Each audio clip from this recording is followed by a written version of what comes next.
after more than half a century, the FBI, through investigative genetic genealogy, have helped identify the man who killed Pamela. We hope this offers some consolation to those who loved her. When Pamela was murdered in 1970, investigative genetic genealogy did not exist. DNA analysis did not exist. The tools, both scientific and investigative, used to solve her murder have evolved. This technique gives the FBI a chance to solve cases that would not have been solved in any other way. It has given hope where previously there may have been none.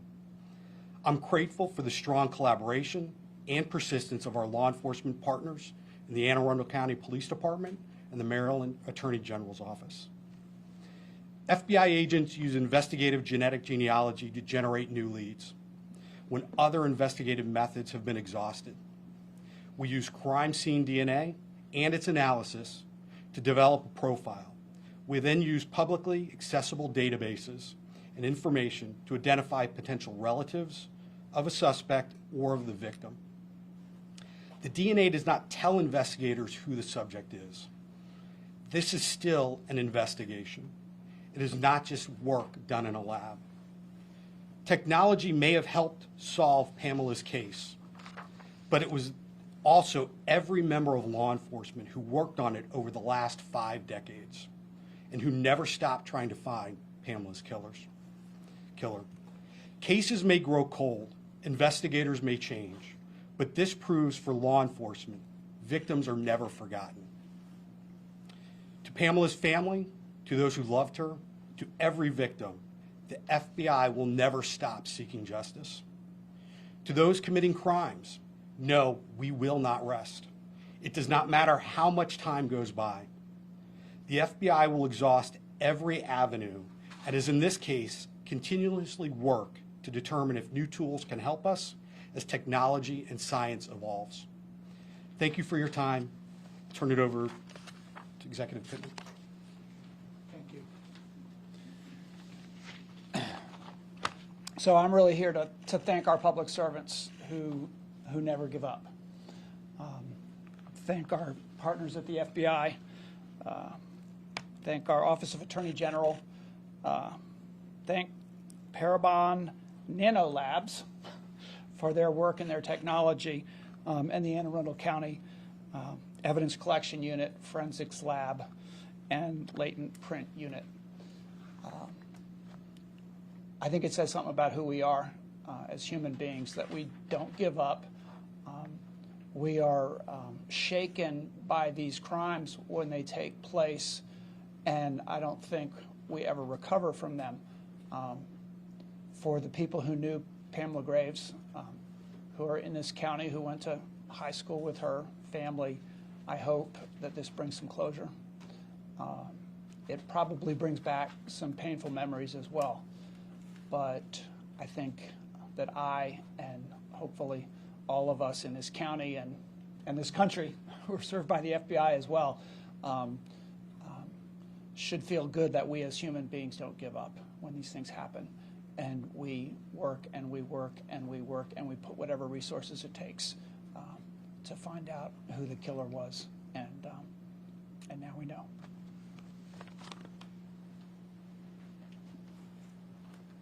Thank you very much. We will open the floor to questions, but before I do, it is very important for me to say that detectives and investigators have not ruled out the possibility that another person or persons may be involved in Pam's murder.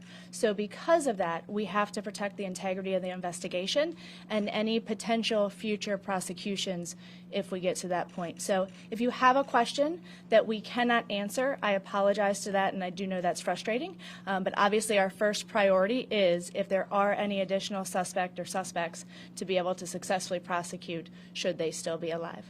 Questions? Yes, ma'am. Question. Where is that booking photo from?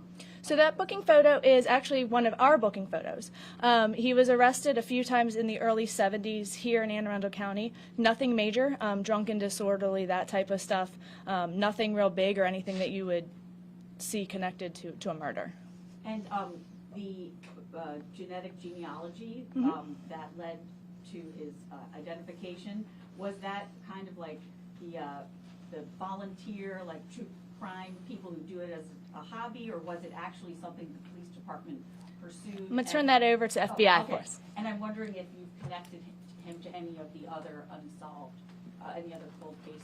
Yeah, I can't talk about any other cases, but for this one in particular, it is a team of FBI employees based here in Baltimore that work this, that create a family tree for potential victims or subjects, and then based on that, we identified him as the actual perpetrator of this. And I know someone else will ask that, but Sure. when we hear about stories like this, Mhm. we hear people like you say, well, we identified this third cousin and we went here and then that's how we found him. Can you explain how, without giving away, too much away, can you explain how you found this person in particular? Sure. I mean, I'll explain in general how we do this process in a little bit more detail. That probably helps. So, Well, I was hoping you would explain this. I know. Unfortunately, they're all very similar, and it hopefully gets us to the result. So it's going to be descriptive. So essentially, we put it into a commercially available database. Based on that, we find an individual via DNA who is a family member. And then we, like many people out there, do a family tree. And we try to generationally work that tree down to somebody who may fit the age and gender profile, and then work to narrow that. And then in cases to be resolved, we will then get a DNA sample from the individual who we think is a subject. The FBI is doing this nationwide because of violent crime. And so we only do this whether it's for violent homicides and or violent sexual assaults. So you did get a DNA sample from someone in this case? Yes, we obviously got DNA samples from people in this case. Do you know if Williams knew Pamela? Were they maybe classmates or anything like that? Yeah, so there's no evidence to link Pamela and Forrest at all. So detectives and investigators don't believe that these two had any run-ins before this fatal night. Do we know Great anything question. about Williams' life thereafter, whether he was a career criminal, had a wife and kids, and lived out his life, died in prison, anything like that? Yeah, no, so we know a little bit about him. So he was originally from Virginia. He and his family moved up in his late teenage, early adult here in Anne Arundel County. He actually went to an Anne Arundel County high school, not Glen Burnie where Pamela went, but a close high school here in the county. He did side jobs as a carpenter, and then when he got a little older, he moved back to Virginia, and that's actually where he died in 2018 of natural causes. As far as, type of criminal history, again, he had a few things here in the county, nothing major, drunk, disorderly, those type of charges. He did have an assault down in Virginia a few years before his death, but I don't have the details of that Virginia case. Yes, sir. Was he a Yes. Glen Burnie resident at the time? He went to a Pasadena high school, so I'm not sure if he was Glen Burnie or Pasadena. Great question. Can you tell us which high school? Northeast High School. Yes, ma'am. Family's not here, but can you share how they reacted to this news? I'm sure there's some kind of emotion. Yeah, so she does have some surviving family members who really just, it's been traumatic for more than half a century. I mean, this is just, when you really sit and think about how long they suffered, they were obviously very happy to have some answers, but of course you get one answer and you have 12 more questions. So they did ask that their privacy be respected while they process and really kind of wrap their head around. I know that she had a lot of school friends in the area who are still in the area, and that this has haunted for, again, more than half of their lives now, because they're late 60s, early 70s now. So hopefully, I know this gave you guys a lot more questions, but hopefully at least it answers some. And also we're hoping that maybe somebody knew Forrest back in the day and maybe has additional information that can say, hey, this is how they met. Hey, this is what happened, and help us answer those questions. So we're also asking the public for more information that way too. Again, the chief gave those phone numbers, but the number to homicide, 410-222-4731, or our tip line where you can remain anonymous, 410-222-4700. Both great ways to get in touch with us. So this is not considered a closed case? No, it is not. It is not. Yes, sir. The sister Kathy Stesnick case, I mean, there was some talk in the past that there was a possible connection between not just her murder, but other cold case murders. So you cannot say if there's any connection to that particular case. We do not believe there's any connection to Kathy Sesnick.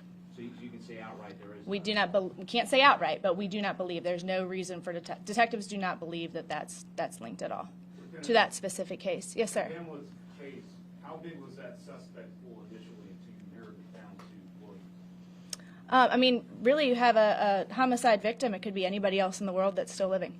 So you're going from 7.5 billion or whatever the population of the world is at the time down to 1. And how much foresight was there in the evidence collection on this case? Isn't that At the time, fascinating? we didn't even have- Isn't that fascinating? I don't know if everybody heard that question from Jeff Hager, but the foresight in evidence collection, and that just really goes to show that even 50 years ago, half a century ago, how good our evidence collection unit was, how good our homicide unit was to know to collect things that really at the time they couldn't do anything with. And that's why even today we continue to be so thorough with our crime scene investigations. And when you see roads shut down or businesses shut down for a long time, it can inconvenience you, but we're really trying to be as thorough as we can. Because who knows what type of technology we're going to have in another 50 years that can help us close cases that may be happening tomorrow, next week, or last year.